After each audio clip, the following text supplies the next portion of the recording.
अब तक तो आप लोगों को पता चल ही गया होगा कि पुष्पा के लिए अल्लू अर्जुन सर को नेशनल अवार्ड मिला है और ये भी जानते होंगे कि इस वीडियो में हम यही चीज डिस्कस करने वाले हैं। लेकिन वीडियो को शुरू करने से पहले ही मैं क्लियर कर देना चाहता हूँ कि मैं ये वीडियो अल्लू अर्जुन सर को हेट देने के लिए नहीं बना रहा हूँ। मैं ये वीडियो उस गलती को पॉइंट आउट करने के लिए बना रहा हूँ जो कि नेशनल अवार्ड के बेस्ट एक्टर की कैटेगरी की डिस्ट्रीब्यूशन में हुई, और साथ साथ इस गलती का इफेक्ट क्या होगा इसकी डिस्कशन के लिए भी बना रहा हूँ। तो मैं केम के आपको लेकर चलता हूँ इस जर्नी पर बिना किसी देर के।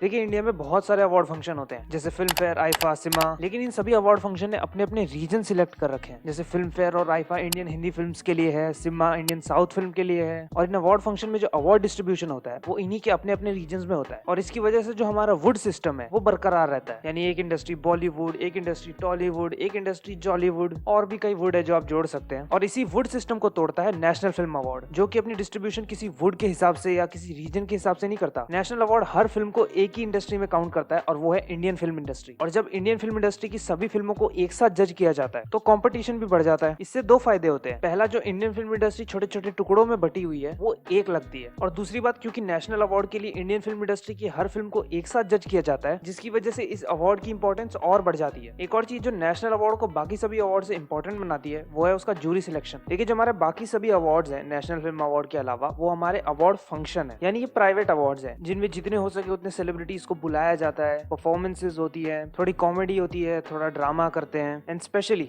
बहुत सारा एडवर्टीजमेंट करते हैं। फलाना शैम्पू प्रेजेंट्स दिस अवार्ड, को presented by this cream and extra को presented by this toothpaste. Literally ये सब चलता है। और फिर इन सभी चीजों के बीच में हमें अवार्ड डिस्ट्रीब्यूशन दिखता है, जो कि इन अवार्ड फंक्शन के प्रोड्यूसर्स के हिसाब से होता है कि मैं इस अवार्ड फंक्शन को भी प्रोड्यूस कर रहा हूँ, मैंने इस मूवी को भी प्रोड्यूस किया है, तो अवार्ड भी मेरी इस मूवी को ही मिलेगा। आप इस चीज को ऐसे भी देख सकते हैं कि मान लीजिए कंपनी के पास एक मूवी के डिजिटल राइट्स हैं और वो कंपनी इन अवार्ड फंक्शन को भी प्रोड्यूस कर रही है, और वो मूवी अब डिजिटली रिलीज होने वाली है। तो ये प्रोड्यूसर्स डिसाइड करते हैं कि उस मूवी को कुछ अवार्ड्स मिलेंगे, ताकि जब वो मूवी डिजिटली रिलीज हो तो वो ऑडियंस के बीच में रेलेवेंट रहे। या फिर एक्टर्स को कहा जाता है कि आप कम पैसों में परफॉर्म कर दीजिए, आपको अवार्ड मिल जाएगा। क्योंकि इन अवार्ड फंक्शंस के प्रोड्यूसर्स का मेन टारगेट होता है ऑडियंस से मैक्सिमम टीआरपी निकलवाना, और इन अवार्ड फंक्शंस के बीच में जो टीवी पे एड्स आते हैं उनके थ्रू कमाना। ये अवार्ड फंक्शंस और कुछ नहीं, बस पैसा कमाने की एक ट्रिक है, और इसी वजह से इन अवार्ड्स की इतनी वैल्यू नहीं है। तभी तो लोग ऑस्कर्स की इतनी इज्जत करते हैं, क्योंकि ऑस्कर्स अपनी एक जूरी बनाती है जिसे सब लोग अकेडमी कहते हैं, और इस अकेडमी की वोटिंग के हिसाब से डिसाइड होता है कि किसे अवार्ड मिलेगा और किसे नहीं। और बिना किसी प्रोड्यूसर्स के ये वोटिंग सिस्टम अवार्ड्स को फेयर रखता है। नेशनल फिल्म अवार्ड में भी इसी अप्रोच को यूज किया जाता है, जहां पर जूरी मेंबर डिसाइड करते हैं कि किसे अवार्ड मिलेगा और किसे नहीं। पर यहाँ आता है हमारा ट्विस्ट।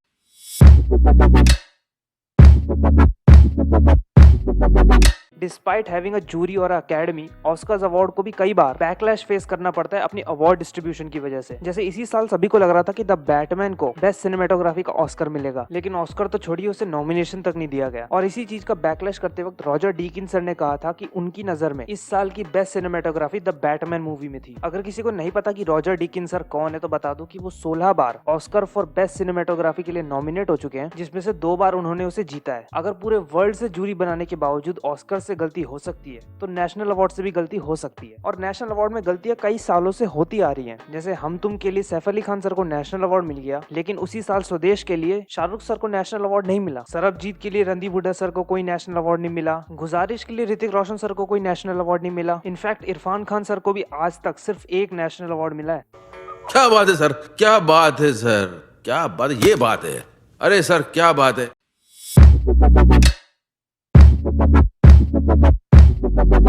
पर कुछ एक्टर्स हैं जिन्होंने अपनी परफॉर्मेंस से नेशनल अवार्ड के बेस्ट एक्टर का बार जो है वो बहुत ही ऊंचा सेट कर रखा है। जैसे इरफान सर ने पान सिंह तोमर के साथ, राजकुमार राव सर ने शाहिद के साथ, सूर्या सर ने सोलर रिपोर्टरों के साथ। इन सभी परफॉर्मेंसेस को देख के लगता है कि अगर किसी को नेशनल अवार्ड जीतना है तो उसे इस लेवल की परफॉर्मेंस देनी पड़ेगी एक मूवी में। और 2021 की एक परफॉर्मेंस ऐसी थी जिसे देखने के बाद हर किसी के दिमाग में बस एक ही बात आई कि ये ऑस्कर विनिंग परफॉर्मेंस है, और वो थी सरदार उधम में विकी कौशल सर की परफॉर्मेंस। और जैसा कि मैंने अपनी पिछली वीडियो में बताया था, इस मूवी को ऑस्कर में ये कहकर नहीं भेजा गया था कि इसमें हमने ब्रिटिशर्स को बुरा दिखाया है, पर फिर भी लोगों ने सोचा चलो ऑस्कर में नहीं भेजा पर नेशनल अवार्ड तो मिल ही जाएगा। पर वो भी नहीं हुआ, और नेशनल अवार्ड मिला अल्लू अर्जुन सर को पुष्पा के लिए। क्या है ये? सीरियसली यार, और कुछ नहीं तो पुष्पा को ही छोड़ो यार, मतलब मन भी नहीं करता बोलने का, इतना वाहियात डिसीजन था ये। खैर, हम लोग सोच भी नहीं सकते कि जूरी क्या सोच रही थी ये डिसीजन देते वक्त, जो उन्हें लगा कि विकी कौशल सर की परफॉर्मेंस अल्लू अर्जुन सर की परफॉर्मेंस से कम डिजर्विंग है। अब हो सकता है कि कुछ लोग कहें कि भाई सरदार उधम को दूसरी कैटेगरीज में भी तो नेशनल अवार्ड मिला है, जो कि सच बात है, लेकिन एक कैटेगरी में अवार्ड देना जो कि डिजर्विंग है और दूसरी कैटेगरी में नहीं देना जबकि वो भी डिजर्विंग है, तो ये कहीं से भी मिस्टेक को तो जस्टिफाई नहीं करता। और अभी तो मैं बेस्ट डायरेक्टर की कैटेगरी में आया भी नहीं हूँ, क्योंकि सरदार उधम बेस्ट एक्टर के नेशनल अवार्ड के साथ साथ बेस्ट डायरेक्टर का भी नेशनल अवार्ड डिजर्व करती थी। लेकिन अगर मैं उस चीज पे गया तो ये वीडियो बहुत ही ज्यादा पॉलिटिकल ड्रिवन हो जाएगी, पर फिर भी इतना जरूर कहूंगा कि सुजीत सरकार सर बेस्ट डायरेक्टर का नेशनल अवार्ड डिजर्व करते थे सरदार उधम के लिए। अब जरा डिस्कस कर लेते हैं कि इस गलत अवार्ड डिस्ट्रीब्यूशन के कॉन्सिक्वेंसेस क्या है।